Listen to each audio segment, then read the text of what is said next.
جن کو تعلیم کی بڑی شدید ضرورت ہے، تعلیم کے مقابلے میں لڑکیوں کی تعلیم کی بڑی اہمیت ہے، اور لڑکیوں کی تعلیم کے بارے میں بڑی غفلت رہی ہے۔ ایک قریبی عرصے میں تقریباً 15-20 سال میں ملک میں لڑکیوں کے بہت سے مدرسے قائم کیے گئے، اور ان کی خدمات کے بڑے اچھے اثرات مرتب ہوئے ہیں۔ مجھے خوشی ہے کہ یہ طالبات کا مدرسہ ہے، یہ گرلز اسکول ہے، آگے یہ گرلز کالج ہوگا، اور اس اعتبار سے پھر مسلمان لڑکیوں کے لیے تعلیم کا ایک اچھا انتظام انشاءاللہ موجود ہوگا۔ اور بھی مدرسے ہیں، مدرسہ عائشہ یہاں کا نامی گرامی مشہور معروف مدرسہ ہے، اس کے علاوہ بھی مدارس ہوں گے، کیونکہ ضرورت اس بات کی ہے کہ ہر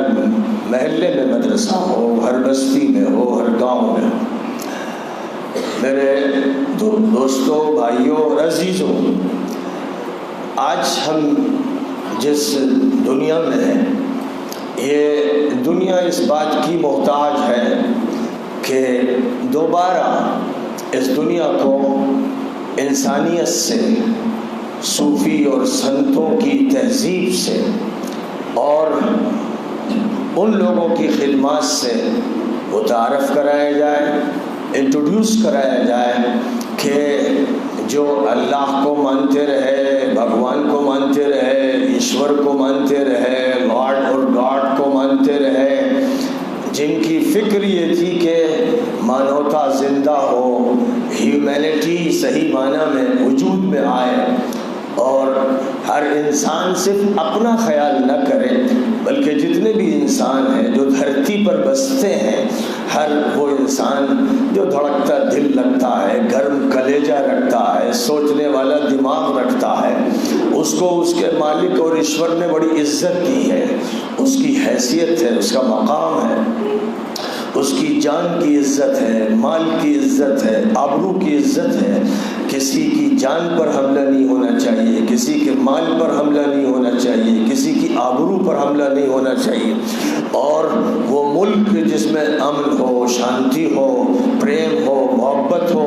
وہ سب سے اچھا ملک ہے۔ وہ صوبہ، وہ ڈسٹرکٹ، وہ شہر، وہ گاؤں، وہ بستی کہ جہاں پر لوگ اس طرح رہتے ہوں کہ ان کو یہ لگتا ہو کہ ہم سب بھائی بھائی ہیں، ہر چھوٹا بڑے کی عزت کرے، ہر بڑا چھوٹے پر شفقت کرے، ہر عورت کی عزت کی حفاظت کی جا رہی ہو، ہر آدمی کو یہ اطمینان ہو کہ اس کے گھر میں چور داخل نہیں ہوں گے، اس پر ڈکیتی نہیں پڑے گی، کوئی اس کی عزت نہیں لوٹے گا۔ ایسا شہر واقعہ یہ ہے، ایسا صوبہ، ایسا ملک دنیا میں جنت کا نمونہ ہے۔ اور اللہ تعالیٰ نے اس دنیا کے اندر جتنے بھی رسول بھیجے، پیغمبر بھیجے، پروفٹ بھیجے، اس کا سندیش لے کر آنے والے بھیجے، ان کا سب سے بڑا پیغام یہی تھا کہ ایک اللہ، ایک ایشور کی پوجا کی جائے، اور جتنے بھی انسان اس دنیا میں بستے ہیں ان تمام انسانوں کی عزت، مال و جان اور آبرو کی حفاظت کی جائے، ہر شخص کی ضرورت پوری کی جائے، جس کا جو حق ہو اس کو دیا جائے، کوئی بھید بھاؤ نہ کیا جائے، کسی رنگ کی وجہ سے، کسی مال و دولت کی وجہ سے، کسی خاندان کی وجہ سے، اور جو بھی چیزیں ہوتی ہیں جن کی بنیاد پر لوگ فرق کرنے لگتے ہیں۔ مذہب اس کو تسلیم نہیں کرتا، انسانیت اس کو تسلیم نہیں کرتی، دنیا کے اچھے قوانین اس کو تسلیم نہیں کرتے۔ ان کا کہنا ہے کہ کوئی ڈسکریمنیشن نہیں ہونا چاہیے، ڈفرینسیشن نہیں ہونا چاہیے، مانوتا، مینکائنڈ، ہیومینٹی ایک پریوار ہے، ایک باپ ہے، ایک ماں ہے، ایک رب ہے، ایک مالک ہے۔ حضرت محمد صلی اللہ علیہ وسلم نے مکہ مکرمہ میں 13 سال لوگوں کو یہی سمجھایا، ایک کی پوجا کرو، ادھر ادھر پوجا میں مت لگو، ایک سے مانگو، ایک سے اپنی لو لگاؤ، یہی فرماتے رہے۔ پھر مدینہ منورہ میں گئے، وہاں پر لوگوں کی آزادی کی محنت کرتے رہے کہ غلاموں کو آزاد کیا جائے، عورتوں کو آزاد کیا جائے، مردوں کو آزاد کیا جائے، اور جو بھی جکڑ بندیاں تھیں ان کو توڑ دیا جائے، زنجیریں توڑ دی جائیں، ہتھکڑیاں توڑ دی جائیں، بیڑیاں توڑ دی جائیں، انسان کو آزادی عطا کی جائے۔ نبی اکرم صلی اللہ علیہ وسلم یہی کرتے رہے مدینہ منورہ میں، اور جب 10 سال گزر گئے اور آپ مکہ مکرمہ گئے حج کے لیے، تو اس وقت آپ نے جو اعلانات فرمائے انہی میں سے ایک اعلان وہ تھا جو اللہ نے قرآن میں فرمایا، اور تو آپ نے لوگوں کو سنایا، یا ایھا الناس انا خلقناکم من ذکر وانثی وجعلناکم شعوبا وقبائل لتعارفوا ان اکرمکم عند اللہ اتقاکم ان اللہ علیم خبیر۔ اے لوگوں، اے انسانوں، اس دھرتی پر بسنے والے تمام انسانوں یہ بات سن لو کہ ہم نے تم کو جو ہے ایک جان سے وجود عطا کیا، اور اس کے بعد پھر تم کو مختلف خاندانوں میں، فیملیز میں، قبیلوں میں اس لیے رکھا کہ تم ایک دوسرے کو پہچانو، انٹروڈکشن کے لیے ہم نے ایسا کیا، اس لیے نہیں کہ ان کے درمیان ڈفرینسیشن کیا جائے، ڈسکریمنیشن کیا جائے، چھوت چھات نہ ہو، بھید بھاؤ نہ ہو۔ ہم نے بھید بھاؤ کے لیے ایسا نہیں کیا، بلکہ اس کے لیے کیا تاکہ تم یہ سب سمجھو کہ ہمارا باپ ایک، ہماری ماں ایک، ہمارا ایشور ایک، اللہ ایک، رب ایک، اور ہم سب کو اسی کے پاس جانا ہے، اور اس دنیا میں ہم کو ایک امتحان کے لیے، ایک آزمائش کے لیے، ایک ایگزامینیشن کے لیے پیدا کیا گیا۔ وہ دیکھنا چاہتا ہے کہ کون اچھا کام کر رہا ہے، کون برا کام کر رہا ہے۔ جو اچھا کرے گا اسے اچھا ملے گا، جو برا کرے گا اسے برا ملے گا، جیسا بوئے گا ویسا کاٹے گا۔ یہ وہ نظام ہے جو اللہ کی طرف سے بتایا گیا، اور محمد صلی اللہ علیہ وسلم نے یہ اعلان فرمایا، جہاں گورے بھی تھے، کالے بھی تھے، غریب بھی تھے، اور امیر بھی تھے، اور مختلف قبیلوں کے لوگ تھے، سب سے آپ نے یہ فرمایا کہ یاد رکھو کہ اس مالک نے تم کو پیدا کیا، تمہارے رنگ، تمہارے قد اور بہت سی خصوصیات الگ الگ رکھی، لیکن یہ انٹروڈکشن کے لیے کیا، پہچانو تم ایک دوسروں کو،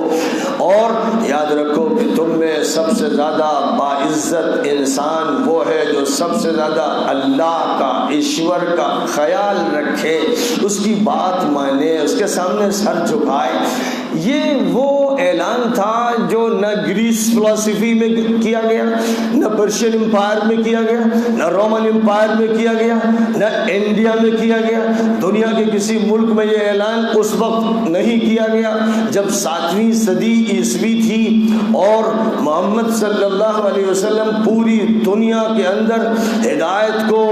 اور رہنمائی کو دینے کے لیے آئے تھے، اور دنیا کے انسانوں کو اللہ سے جوڑنے کے لیے آئے تھے، تاریکیوں سے نکالنے کے لیے آئے تھے، اور ہر انسان کو آزادی دینے کے لیے آئے تھے کہ کسی پر ظلم نہ ہو، کسی کو چھوٹا نہ سمجھا جائے، کسی کو ذلیل نہ کیا جائے، کسی کو حقیر نہ سمجھا جائے، سارے انسان برابر ہیں، اس کو مانا جائے، سب بھائی بھائی ہیں، اور جو عورتیں ہیں وہ بہنیں ہیں، جو بڑا ہے وہ باپ کی طرح ہے، وہ چچا کی طرح ہے، ماموں اور خالو کی طرح ہے، جو چھوٹا ہے وہ بھانجا ہے، بھتیجا ہے، بیٹا ہے۔ یہ وہ تصور ہے جو سب سے پہلے دنیا میں اگر اتنی طاقت کے ساتھ کسی نے دیا ہے تو وہ صرف حضرت محمد صلی اللہ علیہ وسلم ہے۔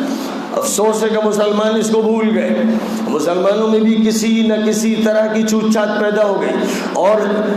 خاندانی اور قبائلی فرق پیدا ہو گئے، اور آپسی میں لڑنے لگے۔ مسلمانوں سے یہ کہا گیا تھا پوری دنیا اور دنیا کے تمام انسان تمہارے بھائی ہیں، سب کے ساتھ بھائی والا معاملہ کرو، ہندوؤں کو بھائی سمجھو، جینیوں کو بھائی سمجھو، بدھسٹوں کو بھائی جب سمجھو، اور عیسائیوں اور یہودیوں کو بھائی سمجھو۔ دنیا میں جتنے بھی انسان بستے ہیں وہ افریقہ کے کالے ہوں، یورپ کے گورے ہوں، انڈیا کے کلرڈ ہوں، جتنے بھی ہیں سب کو اپنا بھائی سمجھو، اور سب کی خدمت کرو جو تم سے بن سکے، سب کا حق دو، کسی کو حق سے محروم نہ کرو۔ یہ وہ انقلابی پیغام ہے جس انقلابی پیغام پر عمل کرنے میں دنیا کو بڑی دیر لگی، جب مسلمانوں نے ایران کو اپنے ہاتھ میں لیا اور پیلسٹائن کو اور ایجپٹ کو اور الجیریا کو موراکو کو اسپین کو اپنے ہاتھ میں لیا تو انہوں نے انصاف دیا، انہوں نے لوگوں کے ساتھ برابری کا سلوک کیا، انہوں نے لوگوں کے درمیان کوئی فرق نہیں کیا، انہوں نے کالے اور گورے کے درمیان فرق نہیں کیا، انہوں نے مال و دولت کی بنیاد پر کسی کو سر پر نہیں بٹھایا اور غربت کی وجہ سے کسی کو پیروں میں نہیں رکھا، انہوں نے یہ نہیں کیا، اور اگر کسی نے کیا تو پھر وہ محمدی نہیں تھا، قرآنی نہیں تھا، ربانی نہیں تھا، اسلامی نہیں تھا، وہ اسلام کے ماتھے پر کلنک کا ٹیکا تھا۔ یہ وہ اعلان تھا کہ دنیا کو زمانہ گزر گیا، یہاں تک کہ دنیا میں 2 عالمی جنگیں ہوئی، ورلڈ وار فرسٹ اور ورلڈ وار سیکنڈ۔ یہ دونوں جنگیں یورپ میں ہوئی اور ان لوگوں کے درمیان ہوئی جو سب عیسائی تھے، جو سب گورے تھے۔ سب عیسائیوں کے درمیان، گوروں کے درمیان، یورپینز کے درمیان اتنی بھیانک جنگیں ہوئی ہیں کہ زمین جھلس گئی اور آسمان سے شعلے برسے اور کئی کروڑ انسان ختم کر دیے گئے۔ یہ جرمنی میں ہوا، یہ فرانس میں ہوا، یہ برٹین میں ہوا، یہ ہالینڈ میں ہوا،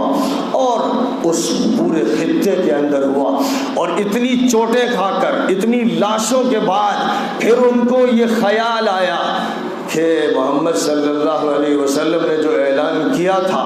چاہے ان کو آپ کا نام یاد رہا ہو یا نہ رہا ہو، اور ڈائریکٹ آپ کے میسج کو انہوں نے سمجھا ہو یا نہ سمجھا ہو، لیکن جب انہوں نے لیگ آف نیشنز قائم کی فرسٹ ورلڈ وار کے بعد، اس وقت بھی، اور جب سیکنڈ ورلڈ وار کے بعد یونائٹڈ نیشنز آرگنائزیشنز انہوں نے قائم کی، تو جو چارٹر اس کا تیار کیا، اس چارٹر میں انہیں یہ ماننا پڑا کہ دنیا کے تمام انسان برابر ہیں، یورپینز کو ایشینز پر کوئی فوقیت حاصل نہیں ہے، اور جتنے بھی یورپینز ہیں ان کے کتنے ہی قبیلے ہوں، خاندان الگ الگ ہوں، لیکن سب ایک ہیں۔ تو اس طرح فنڈامنٹل رائٹس کا جو چیپٹر ہے وہ اسلام کا عطا کردہ تھا، 1200 سال، 1300 سال، 1400 سال اس نے پوری دنیا میں اس کو پھیلایا، اور UN نے اپنے چارٹر میں فنڈامنٹل رائٹس کو بنیادی اہمیت دی، اور وہی فنڈامنٹل رائٹ ہے جس فنڈامنٹل رائٹ سے ہمارے اس ملک میں ڈاکٹر امبیڈکر اور ڈاکٹر امبیڈکر کے ساتھیوں نے فائدہ اٹھایا۔ انہوں نے یقیناً جرمنی اور فرانس اور برطانیہ اور ان کے علاوہ دیگر ممالک کے کانسٹیٹیوشنز دیکھے، ان کا مطالعہ کیا، اور ان کے مطالعے کے بعد اور UNO کے چارٹر کے مطالعے کے بعد انہوں نے اس ملک کے لیے جب یہ طے کیا کہ ایک کانسٹیٹیوشن بنانا ہے، تو اس کے فنڈامنٹل رائٹس کے چیپٹر میں وہ ساری باتیں انہوں نے لے لی جو UNO کے چارٹر میں، بلکہ یہ کہا جا سکتا کہ دنیا کے بہت سے کانسٹیٹیوشنز کی خصوصیات اس ملک کے لیے لی گئی، اور جو قانون اس ملک میں بنایا گیا جس میں ڈاکٹر امبیڈکر چیئرمین تھے اور ان کی کمیٹی میں بڑے دماغ کے لوگ تھے، کھلے دل کے لوگ تھے، انہوں نے اس ملک کا جو کانسٹیٹیوشن بنایا وہ ڈیموکریٹک بنایا، وہ سیکولر بنایا، اس میں بھید بھاؤ کو گنجائش نہیں دی گئی، چھوت چھات کی گنجائش ختم کر دی گئی۔ حالانکہ یہاں لوگوں کے درمیان برہمن، ویش، کھتری، شودر کی تقسیم چلی آ رہی تھی، لیکن کانسٹیٹیوشن نے یہ تقسیم ختم کر دی اور تمام انسانوں کو برابر کے حق دیے۔ یہ اس بات کا اظہار تھا کہ جو اعلان محمد صلی اللہ علیہ وسلم نے کیا تھا، اور وہ اعلان 7ویں صدی کے شروع میں کیا گیا تھا، اس اعلان کے سامنے دنیا کو جھکنا پڑا، گھٹنے ٹیکنے پڑے، اس کو یہ ماننا پڑا کہ اس سے بہتر کوئی چارٹر نہیں ہے، اس سے بہتر کوئی اعلانیہ نہیں ہے، اعلامیہ نہیں ہے، اس سے بہتر کوئی ڈکلیریشن نہیں ہے، اور بہرحال اسے قبول کرنا پڑا۔ اب ظاہر ہے کہ جب یہ بات قبول کی گئی تو ہونا یہ چاہیے تھا کہ اس معاملے میں زیادہ آگے مسلم ممالک ہوتے، ہونا یہ چاہیے تھا کہ سعودی حکومت اور امارات کی حکومت اور ایجپشین حکومت اس قانون کو زیادہ کھلے دل و دماغ سے اختیار کرتی جو محمد عربی کا دیا ہوا، اور پھر اخیر دور میں UNO نے اپنے چارٹر میں جس کا اظہار کیا، اور ہمارے ہندوستان میں جس کو اختیار کیا گیا، جس کا یہ نتیجہ ہے کہ یہاں ہندو اور مسلمان اور جتنے بھی مختلف مذاہب کے لوگ ہیں آزادی سے رہے، ان کو یہ موقع ملا کہ وہ اپنے مذہب کو سمجھیں، اس کی تبلیغ کریں، اس پر عمل کریں، اپنی مسجدیں بنائیں، مندریں بنائیں، چرچز بنائیں، سینیگوگس بنائیں، گردوارے بنائیں، اور اپنے اسکولز قائم کریں، اپنے کلچر کی حفاظت کریں، اپنی سویلائزیشن کی حفاظت کریں۔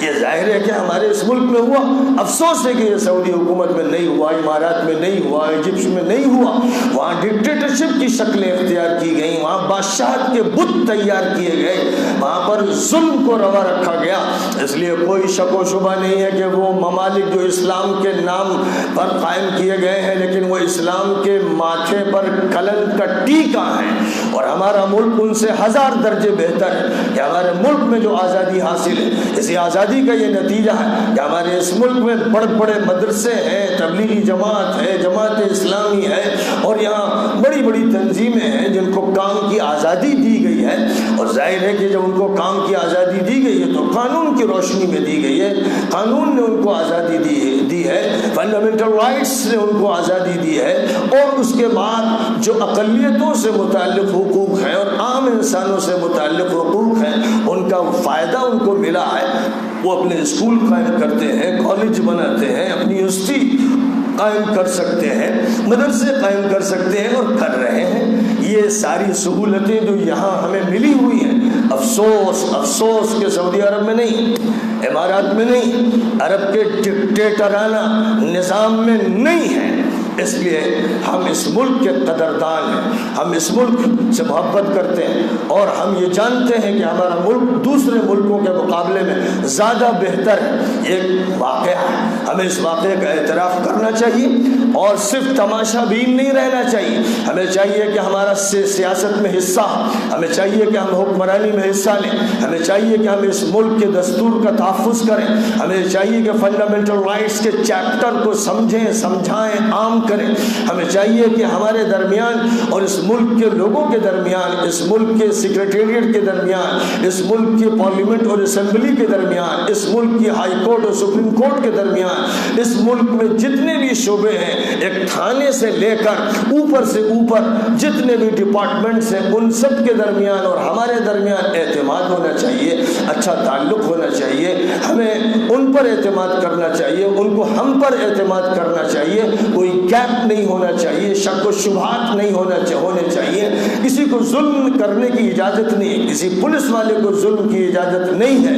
اور کسی فوجی کو ظلم کی اجازت نہیں ہے، کسی وکیل کو، کسی جج کو ظلم کی اجازت نہیں ہے۔ جو نظام قائم ہوگا انسانیت کے لیے، جو نظام قائم ہوگا ڈیموکریسی کے لیے، وہ عدل اور انصاف پر مبنی ہوگا، اس میں ظلم کی اجازت نہیں۔ جہاں تک قرآن کا تعلق ہے وہ تو صاف کہتا ہے کہ اعدلوا هو اقرب للتقوى، عدل کرو، انصاف کرو، انصاف کرو، انصاف کے خلاف کوئی قدم نہ اٹھانا۔ اور انصاف کے معنی یہ ہوتے ہیں کہ آتو کل ذی حق حقہ، جس کا جو حق ہے وہ اسے پورا دے دو، یہ انصاف کہلاتا ہے۔ تو ہر شخص کا حق پہلے تو معلوم ہونا چاہیے اور اس کے بعد اس کو ملنا چاہیے۔ ہر شہری کا کیا حق ہے، ہر ذمہ دار کا کیا حق ہے، ہر ملازم کا کیا حق ہے، کسی اسکول کے ٹیچر کا کیا حق ہے، اس کے پرنسپل کا کیا حق ہے۔ جو حق ہیں، اور وہ حق یقیناً کانسٹیٹیوشنل ہیں، وہ حقوق ایسے ہیں جو قانونی ہیں، ان کا تحفظ ہونا چاہیے، اور ان پر بھی جو چیز بلند و بالا ہے وہ مانوتا ہے، انسانیت ہے، بھائی چارہ ہے، پریم ہے، محبت ہے، اعتماد ہے، آپس کا تعلق ہے۔ ایک دور تھا کہ ہندوستان میں جہاں ہندو بھی رہتے تھے، مسلمان بھی رہتے تھے، ایک دوسرے پر اتنا اعتماد تھا، لگتا تھا جیسے ایک خاندان کے لوگ ہیں۔ کسی گھر کا فرد کہیں جا رہا ہے تو اس کو یہ خطرہ نہیں ہوتا تھا کہ گھر میں چوری ہو جائے گی، اور پڑوسی سے وہ کہہ دیتا تھا میں جا رہا ہوں ذرا دیکھ لیجئے گا، بس اس کو پھر اعتماد ہوتا تھا، وہ جانتا تھا کہ میرا پڑوسی قابل اعتبار ہے۔ اور اس طرح مسلمانوں میں اور غیر مسلموں میں ایک اعتماد تھا، ایک ایسی صورتحال تھی جس میں انہیں شک نہیں تھا، شبہات نہیں تھے۔ یہ جو ماحول تھا ہمارا، اور اس ماحول میں ہمارے صوفیوں نے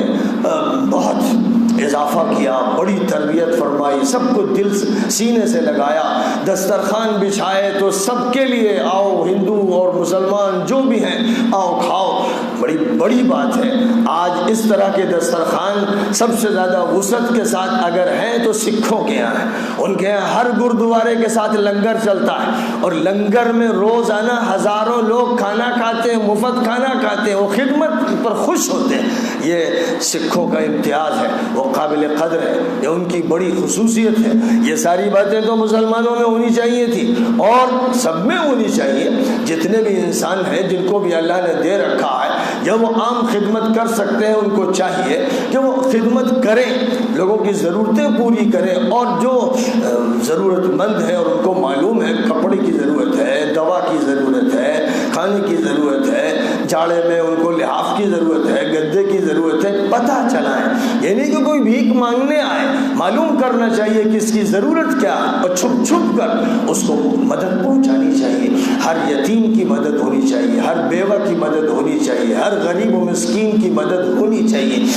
ہر مریض کے ساتھ خیال کرنا چاہیے، اور جو کمزور مریض ہیں ان کے لیے مفت علاج کے لیے ہاسپٹلس ہونے چاہیے، ڈاکٹرز کو اپنی خدمات پیش کرنی چاہیے، اور اسی طرح وکلا کی ٹیمیں ہونی چاہیے جو ان لوگوں کے مقدمے لڑیں جن کے پاس دینے کو پیسہ نہیں، اور ان کو انصاف نہیں مل سکتا اگر مفت ان کے مسئلے کو حل نہ کیا جائے، تو ایسے وکیلوں کی ٹیمیں ہونی چاہیے۔ تو ڈاکٹر خدمت کے لیے، وکیل خدمت کے لیے،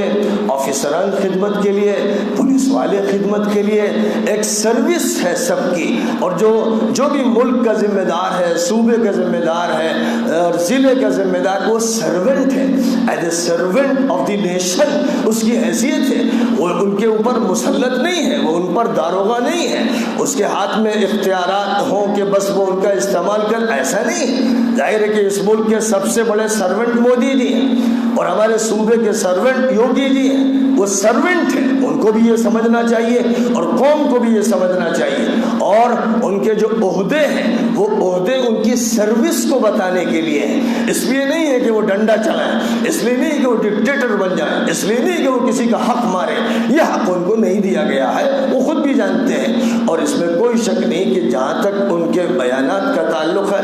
بہت اچھے بیانات بھی ان کی طرف سے ہوتے ہیں۔ مجھے خاص طور پر وزیر اعظم صاحب کی یہ بات بہت پسند آتی ہے کہ وہ جب بھی مسلمانوں کو مخاطب کرتے ہیں تو یہ کہتے ہیں کہ بھائی ہم تو اسلام کی تعریف کرتے ہیں اور ہم تو اللہ کی تعریف کرتے ہیں۔ ایک موقع پر انہوں نے تقریر کی تو اللہ میاں کے 99 ناموں پر تقریر کی، ایک موقع پر انہوں نے تقریر کی تو یہ کہا کہ ہم یہ چاہتے ہیں کہ ہر مسلمان کے ایک ہاتھ میں کمپیوٹر ہو اور ایک ہاتھ میں قرآن ہو۔ ظاہر ہے کہ اس طرح کی کوئی بات ہے تو صرف یہ کہنا کہ بھائی یہ دکھاوا ہے اور یہ جھوٹ ہے، یہ غلط بات ہے، یہ انسانی طریقہ نہیں ہے۔ تمام لوگوں کو چاہیے تھا، مسلمانوں کو، کہ آپ نے کتنی اچھی بات کہی، بس اب تو ہم یہ چاہیں گے کہ کمپیوٹر آپ دے دیں، قرآن ہم لے لیں گے، اور اس طرح قرآن، کیونکہ ہمارا جو نقطۂ نظر ہے، ہمیں جو بتایا گیا، قرآن میں بتایا گیا، نبی نے بتایا، اللہ کی طرف سے کہا گیا، قرآن سب کا ہے،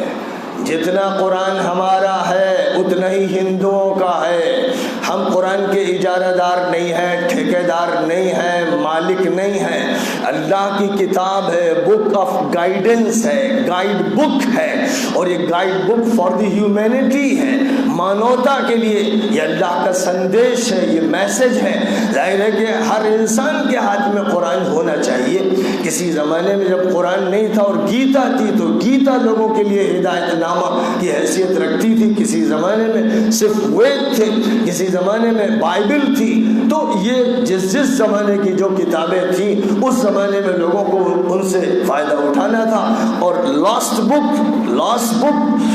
قرآن ہے،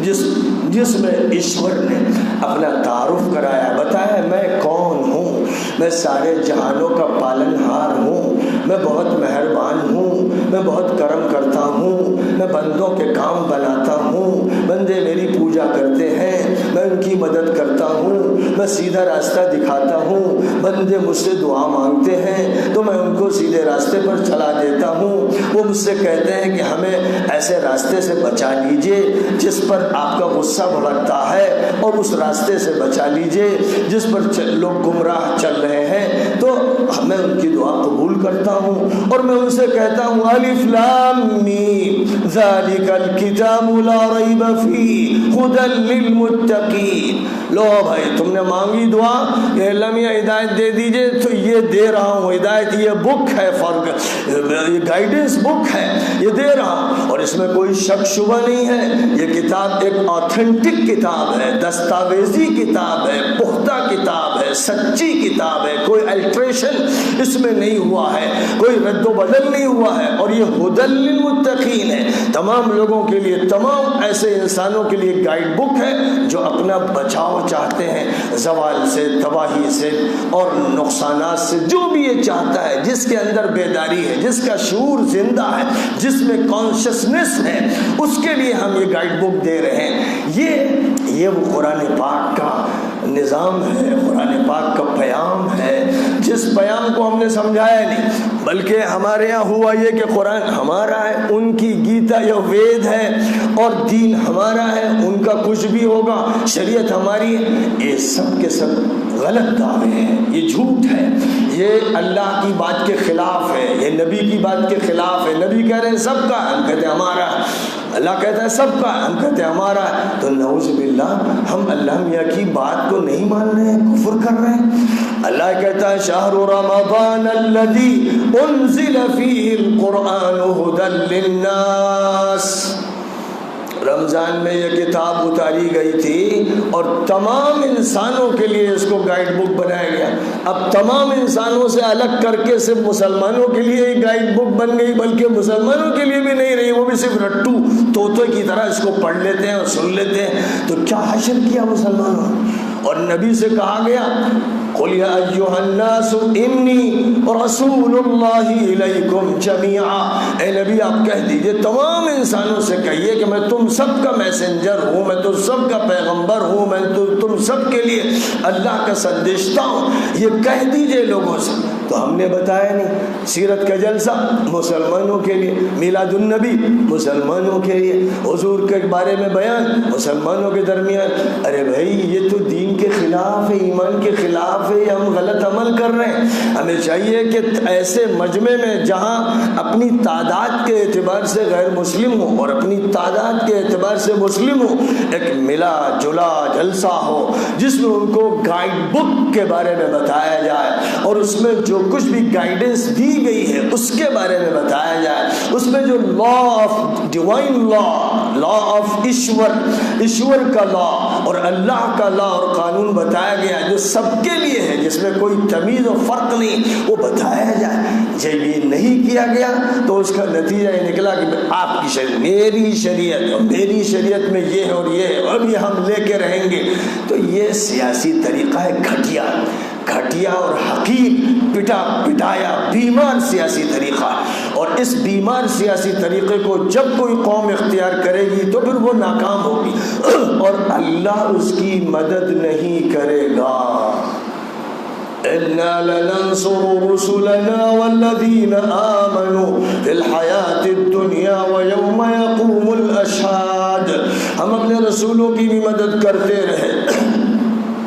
اور ایمان والوں کی بھی مدد کرتے رہے اور کرتے رہیں گے اس دنیا میں پہلے اور اس دن جب کہ گواہ کھڑے ہوں گے. اور کہیں فرمایا کہ اللہ کے دین کی مدد کرو تو ہم تمہاری مدد کریں گے اور تمہارے قدم جما دیں گے, تم کو مضبوطی عطا کریں گے. اور جو آیتیں میں نے اپنی تقریر کے ان الذین قالوا ربنا اللہ, جو لوگ یہ کہتے ہیں, مانتے ہیں, عقیدہ رکھتے ہیں, ٹھوک کر کہتے ہیں ہمارا رب, ہمارا پروردگار, ہمارا مالک اللہ ہے, ایشور ہے. ایشور اور اللہ کی تفصیلات میں قوموں کے درمیان فرق ہو سکتا ہے, لیکن ایک حقیقت ہے جس کا یہ اظہار ہوتا ہے. ہمارا رب, ہمارا مالک وہ ہے جو اس بات ادا کیا جا رہا ہے نحن اولیاؤکم فی الحیات الدنیا وفی الآخرہ. ہم دنیا میں بھی تمہارے ولی ہیں, کارساز ہیں, تمہارا کام بنائیں گے, تمہاری مدد کریں گے, نصرت کریں گے, تم سے محبت کریں گے, اور موت کے بعد والی زندگی میں بھی. یہ ہے وہ بات جو اللہ کی طرف سے فرمائی جا رہی ہے۔ لوگ شور مچاتے ہیں، حالات بڑے خراب ہیں، حالات ایسے اور ویسے، یہ شور وہ لوگ مچاتے ہیں جن کے اندر ایمان نہیں، اور جو ایمانی راستے سے بھٹک گئے، جو امید کرتے حکومت پر، پیسے پر، عہدے پر، منصب پر، طاقت پر، جب وہ دیکھتے ہیں اپنی طاقت نہیں، اپنی حکومت نہیں، اپنے ذہن کے اعتبار سے جب وہ یہ سوچتے ہیں اور دیکھتے ہیں تو وہ مایوس ہوتے ہیں، وہ مایوس ہوتے ہیں۔ اور جو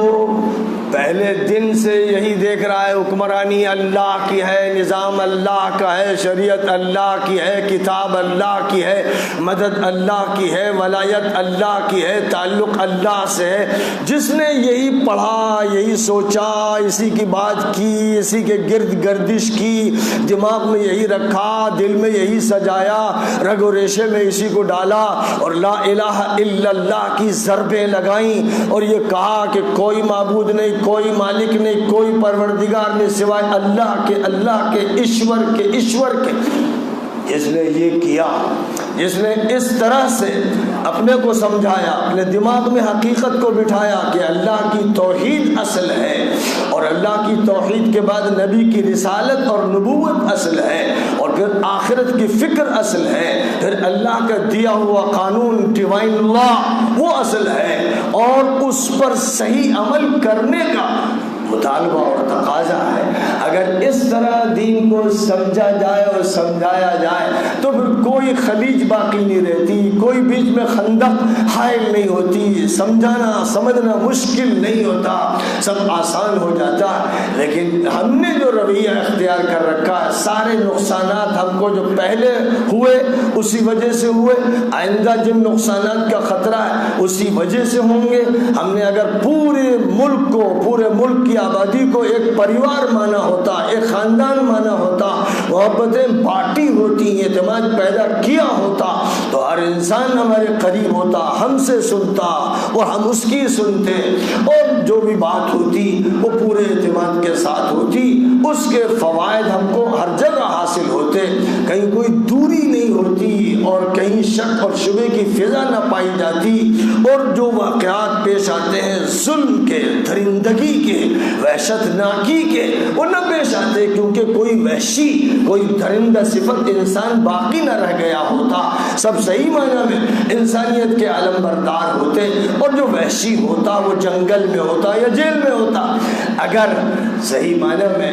صحیح قانون کو اختیار کیا جاتا تو صورتحال دوسری ہوتی۔ ہمیں سمجھنا چاہیے، ہر شہر میں اسی کی صدا لگانی چاہیے، ملک کے صوبے میں یہی آواز بلند کرنی چاہیے کہ ہم ایک ایسا معاشرہ، ایک ایسی سوسائٹی قائم کرنا چاہتے ہیں جس سوسائٹی میں آپس میں محبتیں ہوں، پریم ہو، اعتماد ہو، جس سوسائٹی میں ایسا لگے کہ ایک خاندان کے لوگ بسے ہوئے ہیں، کسی کو کسی پر شبہ نہیں ہو رہا ہے، کوئی کسی پر چڑھائی نہیں کر رہا ہے، کوئی زیادتی نہیں کر رہا ہے، سب ایک دوسرے کو اس طرح دیکھ رہے ہیں کہ یہ ہمارا محافظ ہے، یہ ہمارا پاسبان ہے، میں اس کا محافظ ہوں، اور گھر کی بیٹیاں، بہویں، عورتیں، مائیں اس بات کے سلسلے میں پورا اعتماد رکھتی ہوں کہ ہماری آبرو پر کوئی حملہ نہیں کرے گا،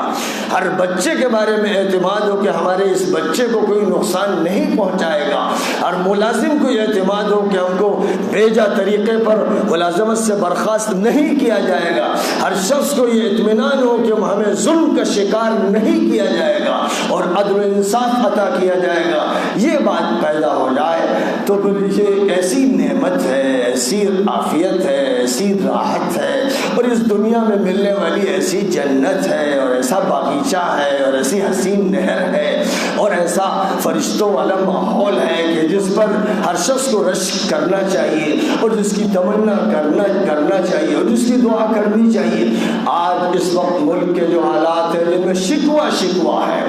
تو ضرورت اس بات کی ہے کہ ذرا شکوے کو کنارے رکھیے اور آگے بڑھیے، قدم اٹھائیے، بات کہیے، صحیح بات پہنچائیے، افہام اور تفہیم کا معاملہ مقابلہ کیجئے. انڈرسٹینڈنگ کی ضرورت ہے کہ دوسرا کچھ اور سمجھ رہا ہے تو ذہن سے آپ اس کے ہر طرح کا خرخشہ نکال دیجئے. کوئی اگر شک میں ہے تو اس کا شک دور کر دیجئے. کوئی دوری محسوس کر رہا ہے اسے قریب کر لیجئے. کوئی آپ کے بارے میں غلط خیالات رکھتا ہے تو ان خیالات کو دور کر دیجئے. میڈیا کے ذریعے سے صحیح پیغام دیا جائے, تہذیب عطا کی جائے, تربیت کی جائے, تعلیم لوگوں کو دی جائے. میڈیا کا استعمال کٹا کلچر کے لیے نہ ہو, میڈیا کا استعمال ڈرگس کے لیے نہ ہو, میڈیا کا استعمال بہو اور ماؤں اور بیٹیوں کے عزت کو لوٹنے کے لیے نہ ہو, میڈیا کا استعمال دماغوں میں زہر بھرنے کے لیے نہ ہو, میڈیا کا استعمال امن کو تاراج کرنے کے لیے نہ ہو, میڈیا کا استعمال ہندو اور مسلم کے درمیان دوری کے لیے نہ کیا جائے. یہ بات ایسی جس کا ہم مطالبہ کریں سرکاری میڈیا سے, پرائیویٹ چینل سے, اخبارات سے اور جتنے بھی طریقے پرنٹ یا الیکٹرانک میڈیا کے ہیں سب سے مطالبہ کریں. وہ جو میڈیا ہمارے پاس موبائل کی شکل میں ہے, کمپیوٹر کی شکل میں ہے, الیکٹرانک میڈیا آج جو سب ہر انسان کے پاس ہے, اور اس اعتبار سے گویا ایک ٹی وی چینل ہر شخص لیے پھر رہا, اس کے ذریعے وہ اچھی باتوں کو منتقل کرے, اچھے میسیجز لوگوں تک منتقل کرے, اچھی فضا بنانے کی کوشش کرے. یہ اس وقت کی سب سے بڑی ضرورت ہے, اور اگر اس ضرورت کو صحیح انداز سے پورا کر دیا جائے گا تو میں سمجھتا ہوں کہ کوئی ایشو ایسا نہیں اٹھے گا کہ جس سے حیجان پیدا ہو. نہ کوئی طلاق کا مسئلہ اٹھے گا, نہ مسجد کا مسئلہ اٹھے گا, نہ مندر کا مسئلہ اٹھے گا, نہ اور کسی قسم کا کوئی قانونی یا غیر قانونی مسئلہ اٹھے گا. ہر مسئلے کا حل آسان ہوگا. لوگ مل کر بیٹھیں گے اور ایک میز پر ارد گرد بیٹھ کر آپس میں ڈسکشن کر لیں گے, آپس میں گفتگو کر لیں گے اور کسی صحیح نتیجہ تک پہنچ جائیں گے. یعنی مسئلہ یوں حل کیا جائے گا کہ آئیے بیٹھ کر قانون کی بنیاد پر اور انسانیت کی بنیاد پر اور اخلاق کے تحفظ کے لیے اور ملک کی ترقی کے لیے اور امن کے لیے اور اس ملک میں عروج حاصل کرنے کے لیے ہم لوگوں کو ملنا ہے, بیٹھنا ہے اور ایک دوسرے کے اندر اعتماد پیدا کرنا ہے. یہ سب سے بڑی ضرورت ہے, پوری دنیا میں یہ ضرورت ہے. آج امریکہ میں یا یورپ میں یا دنیا کے مختلف ملکوں میں بھی ایک حیجان سا پیدا کیا گیا, ایک جنگجویانہ مزاج بنایا جا رہا, کمزوروں پر طاقتور حملے کر رہا اور لوگوں کے حقوق مارے جا رہے ہیں اور ملکوں کے خلاف کارروائیاں کی جا رہی ہیں. یہ جو صورتحال ہے یہ جنگل کا راج ہے, اور اس جنگل کے راج میں سب سے بڑا کردار امریکہ کا رہا ہے. اس نے کبھی ویتنام کو کچلا, کبھی افغانستان کو, کبھی عراق کو, کبھی سیریا کو اور کبھی دنیا کے کسی ملک کو. دادا گیری اور ڈکٹیٹرشپ اور ظالمانہ مزاج کا یہ نتیجہ ہوا کہ طاقتور کمزور کو کھاتا رہا. یہ انسانیت کے خلاف, اخلاق کے خلاف, مذہب کے خلاف, قانون کے خلاف عمل ہوتا رہا. جو بھی کرے, جب کرے, جہاں کرے, ظاہر ہے کہ وہ انسانوں کا قاتل ہے اور مجرم ہے. اور آخری دور میں سب سے زیادہ یہ ظلم عرب ملکوں میں کیا گیا. ہزاروں انسانوں کو کہیں اور لاکھوں انسانوں کو کہیں اس طرح مار دیا گیا جس طرح مچھر اور کھٹمل بھی نہیں مارے جاتے. ایسے ظالم, اتنے وحشی, اتنے بڑے مجرم, انسانیت کے قاتل لوگوں کی گردنوں پر مسلط ہو گئے اور ان کی آزادی انہوں نے سلب کر لی. کسی نے اگر کوئی بات اصلاح کی بول دی تو اس کو نکال باہر کیا, جیل میں ڈال دیا, عذاب دیا, تکلیفیں دی. یہ وہ مجرمانہ نظام ہے جس نظام کے مقابلے کے لیے پوری دنیا کو کھڑا ہونا چاہیے اور عدل و انصاف کا مطالبہ کرنا چاہیے. اور اپنے ملک کا جہاں تک تعلق ہے, ہمیں اس ملک کی ترقی کے لیے, اس ملک میں امن کے لیے, اس ملک میں بھائی چارے کے لیے ہمیں جہتی کوششیں کرنا ہے. تعلیم کے میدان میں بھی کرنا ہے, تربیت کے میدان میں کرنا ہے, پولیٹکس کے میدان میں بھی کرنا ہے اور سویلائزیشن کے میدان میں بھی کرنا ہے, سائنسز کے بھی میدان میں کرنا. جتنے بھی ڈپارٹمنٹس ہو سکتے ہیں ان سب میں ہمیں مخلصانہ جد و جہد کرنی, سنجیدہ خدمت انجام دینی ہے تاکہ ہم اس ملک کی ترقی میں برابر کا حصہ لیں, بلکہ بڑھ چڑھ کے حصہ لیں. یہ ہماری ذمہ داری ہے اور اس ذمہ داری میں جب ہم مشغول ہو جائیں گے تو شکوے شکایت کا موقع نہیں رہے گا. پھر ہم سے ماتم نہیں کریں گے, کام کریں گے, ایکٹیو بنیں گے.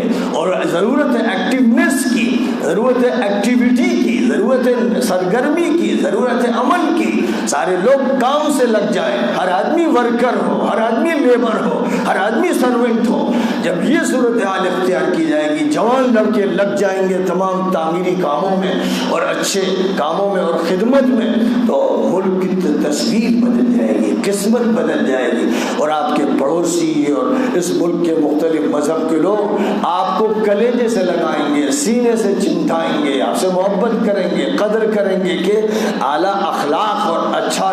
اچھا معاملہ یہ ایک ایسی ایک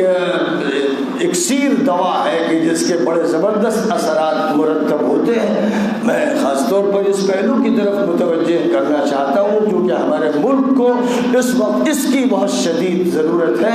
کہ ایک اچھی فضا پورے ملک میں بنائی جائے۔ اس کے لیے دورے کیے جائیں، اس کے لیے قافلے نکالا جائیں، اس کے لیے کارواں چلے۔ ہم لوگوں نے لکھنؤ سے ایک کارواں اسی مقصد کے لیے آگے بڑھایا تھا، سنیلا، ہردوئی، شاہ آباد اور مراد آباد، میرٹھ، مظفر نگر، سہارنپور، سب جگہ گئے، ہندوؤں میں، مسلمانوں میں باتیں کی گئیں کہ بھائی ہمیں اپنے مسائل کو حل کرنا ہے اور مل جل کر حل کرنا ہے، الگ الگ نہیں، لڑکے نہیں، دوریوں کے ساتھ نہیں، نفرتوں کے ساتھ نہیں، بلکہ اعتماد اور محبت کے ساتھ یہ کام کرنا ہے۔ ضرورت ہے کہ اس طرح کے قافلے ہر رخ پر نکلیں اور اس میں ہر مذہب کے لوگ شامل ہوں تاکہ پورے ملک کی فضا کو تبدیل کیا جائے۔ ہمیں داعیانہ، مفکرانہ کام انجام دینا ہے۔ ہم قرآن کی روشنی کو پھیلائیں، اس کی روشنی کو بند کر کے نہ رکھ دیں۔ ہم آخری نبی حضرت محمد صلی اللہ علیہ وسلم کا تعارف ہر شخص سے کرائیں، ہر مرد سے،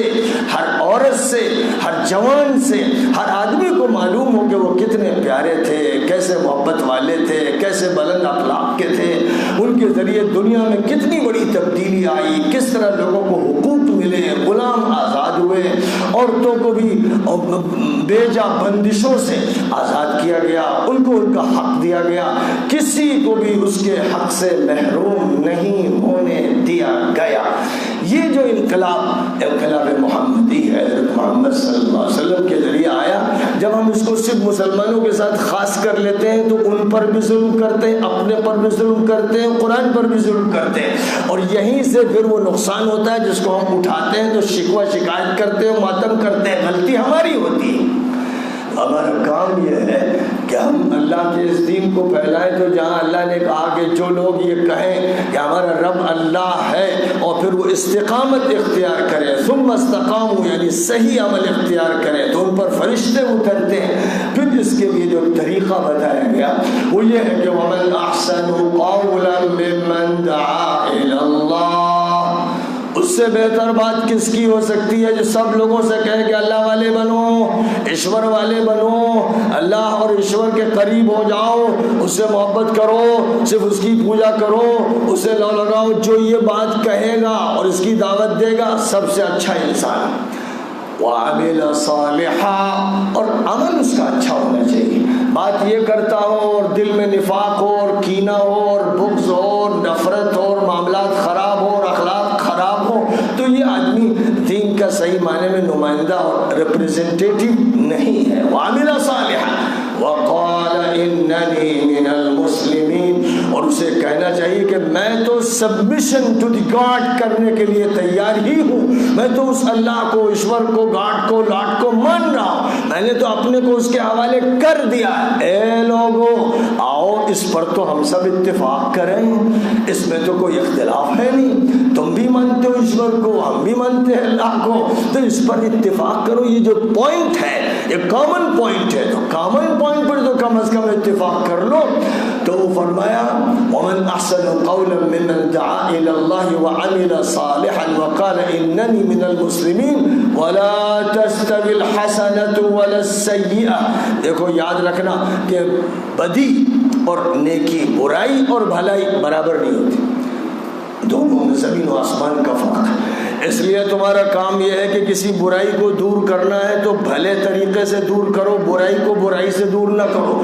گالی کا جواب گالی سے نہ دو، کیونکہ جب گالی ہوئی تو ایک ہوئی، جب جواب تم نے گالی سے دیا تو 2 ہو گئی، پھر پلٹ کر اس نے 2 دی تو 4 ہو گئی، پھر تم نے دی تو 8 ہو گئی۔ تو معلوم یہ ہوا کہ گالی کی گندگی سے فضا بدبودار ہو گئی۔ اس لیے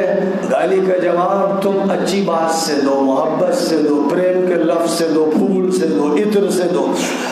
جب یہ کرو گے، جب برائی کا جواب بھلائی سے دو گے، جیسے پیشاب کو دھونے کے لیے پانی کا استعمال ہوتا ہے، پیشاب کا نہیں ہوتا ہے، نجاست کو صاف دور کرنے کے لیے پانی کا استعمال کیا جاتا ہے، صابن کا استعمال کیا جاتا ہے، اس کا ازالہ کیا جاتا ہے۔ اسی طرح اخلاق کی دنیا میں، معاملات کی دنیا میں، معاشرت کی دنیا میں، سیاست کی دنیا میں، حفاظت کی دنیا میں یہی طریقہ اختیار کرنا ہوتا ہے کہ جو برائی ہمارے سامنے آ رہی ہے ہم بھلائی کے ذریعے اس کو دور کریں۔ جب ہم یہ مشن اختیار کریں گے اور یہ سلیقہ سیکھ لیں گے تو پھر ہمارے راستہ کھلتا چلا جائے گا، کھلتا چلا جائے گا، دل کھولیں گے، دماغ کھولیں گے، تہذیب وسیع ہوتی چلی جائے گی، تمدن کے پر کھلتے چلے جائیں گے اور فضا ہمارے لیے کھلی ہوئی ہوگی، ہمارے لیے عروج کے مواقع ہوں گے اور دشمن دوست بن جائے گا۔ جو دوست تھے انہیں ہم کھوئیں گے نہیں۔ آج صورتحال ہم نے یہ بنا رکھی کہ جو دوست ہے اس کو ہم دشمن بنا رہے ہیں، جو بھائی ہے اس کو غیر بنا رہے ہیں، جو قریب ہے اسے دور کر رہے ہیں۔ یہ الٹا کام کر رہے ہیں، الٹی گنگا بہا رہے ہیں، ظلم کر رہے ہیں، زیادتی کر رہے ہیں، انسانیت کا قتل کر رہے ہیں۔ ہمیں کرنا یہ تھا کہ جو دشمن ہے اسے ہم دوست بنائیں اور فضا دوستی کی اور محبت کی اتنی عام کریں، اتنی عام کریں کہ جو آدمی بھی اس ماحول میں آئے وہ محسوس کرے کہ یہ تو ایک گھر کا ماحول ہے، یہ ماحول محبت کا ہے، اور اس محبت کی شیرینی وہ استعمال کرے تو اس کا منہ میٹھا ہو جائے۔ یہ ہمیں طریقہ کار اختیار کرنا ہے۔ طلباء کو، علماء کو اور ٹیچرز کو اور جو بھی ہمارے معاشرے میں مختلف طبقات کے لوگ ہیں، یہ کام بہت اچھے پیمانے پر ڈاکٹرز کر سکتے ہیں، یہ کام انجینئرز کر سکتے ہیں، یہ کام وکیل کر سکتے ہیں، جن کا مسلسل انٹریکشن رہتا ہے، جن کے پاس لوگ آتے رہتے ہیں اپنی ضرورت سے۔ اگر وہ اس کو بھی اپنا مشن بنا لیں کہ ہمیں اچھے اخلاق کو پھیلانا ہے اور ہمیں اچھی باتوں کو عام کرنا ہے، تو وہ روزانہ سینکڑوں انسانوں کو فائدہ پہنچا سکتے ہیں اور بہت اہم کردار وہ زندگی میں ادا کر سکتے ہیں۔ اس لیے میری تمام ایسے لوگوں سے درخواست ہے، اور یہاں جتنے بھی حاضر ہیں، طلباء ہیں، علماء ہیں، دانشور ہیں اور مختلف شعبوں سے تعلق رکھنے والے ہیں، ان سے کہنا ہے کہ اگر آپ یہ مہم شروع کر دیں تو آپ کے لیے ہندوستان میں فتح طے ہے۔ آپ کے لیے دل کھولیں گے، دماغ کھولیں گے، راستے کھولیں گے، آپ کی ترقی کے چانسز پیدا ہوں گے، آپ تعلیمی اعتبار سے بھی ترقی کریں گے اور معاشی اعتبار سے بھی ترقی کریں گے اور ذہنی اعتبار سے بھی آپ کو عروج حاصل ہوگا۔ حالات خود بخود بدل جائیں گے۔ حالات کا رونا مت رویا کیجیے اور حالات کا صرف شکوہ مت کیا کیجیے۔ آگے بڑھ کر پیمانہ اپنے ہاتھ میں لیجیے، آگے بڑھ کر آپ کسی کو فائدہ پہنچائیے، قدم بڑھائیے اور بڑھتے چلے جائیے، اس کی ضرورت ہے۔ اور دائرے کے باتیں تو بہت سی ہو سکتی ہے، لیکن اس موقع پر اور زیادہ میں باتوں کو طول دینا نہیں چاہتا۔ اسی امید کے ساتھ میں آپ سب سے درخواست کر رہا ہوں کہ اس وقت ہمارے اس ملک کو بہت شدید ضرورت ہے ایسے معالجوں کی، ایسے ڈاکٹروں کی، ایسے مصلحین کی، ریفارمرز کی، جو اس طرح کام کو انجام دیتے چلے جائیں اور ان کا جو پریزنس ہے میڈیا میں وہ لوگوں کے لیے بہتر ہو، وہ لوگوں کے لیے نفع بخش ہو، وہ اچھا میسج دینے کی کوشش کریں۔ اور میڈیا میں جو لوگ بھی کام کرتے ہیں، چاہے پرائیویٹ ہو یا سرکاری ہو، یا جو لوگ اپنا سوشل میڈیا استعمال کرتے ہیں، ان سے میری درخواست ہے کہ میڈیا کا غلط استعمال نہ کریں، بد اخلاقی کے لیے نہ کریں، جھوٹ کے لیے نہ کریں، غلط پروپیگنڈے کے لیے نہ کریں، کسی کی پگڑی نہ اچھالیں، کسی کو ذلیل نہ کریں، کسی کی عزت پر ڈاکہ نہ ڈالیں۔ وہ کام کریں جس سے اللہ خوش ہو، نبی خوش ہوں، فرشتے خوش ہوں، نیک اور صالح لوگ خوش ہوں، جس سے خوش بختی ملے، خوش قسمتی ملے اور بدبختی سے حفاظت ہو۔ اس مقصد کے لیے میڈیا کا استعمال کیجئے، اپنے موبائل کا استعمال کیجئے، اور جو بھی آپ کے پاس وسائل ہیں ان وسائل کا استعمال کیجئے. میڈیا میں جو بڑے پیمانے پر کام کر رہے ہیں ان سے میں ہاتھ جوڑ کے درخواست کرتا ہوں کہ آپ کے ہاتھ میں قلم ہے اور آپ کے ہاتھ میں الیکٹرانک قلم ہے اور آپ کے پاس زبان ہے. آپ ان دونوں کا استعمال اس کے لیے کیجئے کہ ہم پوری قوم کے اندر اچھی باتیں پھیلائیں گے, لوگوں کا دل جوڑیں گے, نفرتوں کو دور کریں گے, اچھی باتیں عام کریں گے, تمام برائیوں کو دور کرنے کی مہم چلائیں گے. تو آپ سے آپ کا مالک کتنا خوش ہوگا, آپ کا گھر خوش قسمتی کی جگہ ہوگا, آپ کا گھر اور آپ کے بچے اور آپ کی بیوی اور آپ کی ماں, آپ کے باپ سب ایسا محسوس کریں گے جیسے گھر جنت بن گیا ہے. کاش کہ لوگ ان باتوں پر توجہ کریں اور مثبت اور پازیٹیو کام کرنے میں لگ جائیں اور منفی اور نگیٹو اپروچ کو اور سوچ کو چھوڑ دیں. یہ اس وقت کی بڑی شدید ضرورت ہے. میں سمجھتا ہوں کہ اس میسج کو, اس پیغام کو پوری دنیا میں عام کرنا چاہیے اور اس کے لیے اپنی ساری فکروں کو لگا دینا چاہیے. یہ کام سب سے زیادہ مدرسے کے لوگوں کو کرنا چاہیے کیونکہ وہ قرآن کا سبق پڑھاتے ہیں, وہ حدیث کا اور نبی کی سیرت کا سبق پڑھاتے ہیں. اب اگر وہ اس سبق کو خود اختیار نہیں کرتے تو پھر وہ کیسے ترجمانی کر سکتے ہیں اور لوگوں کو کیسے مطمئن کر سکتے ہیں. اس لیے علماء کو, طلباء کو, طالبات کو, سب کو اپنے اپنے میدان میں کام کرنا ہے اور خیر کا کام کرنا ہے. بس اس بات پر میں اپنی اس گفتگو کو ختم کرتا ہوں اور دعا کروں.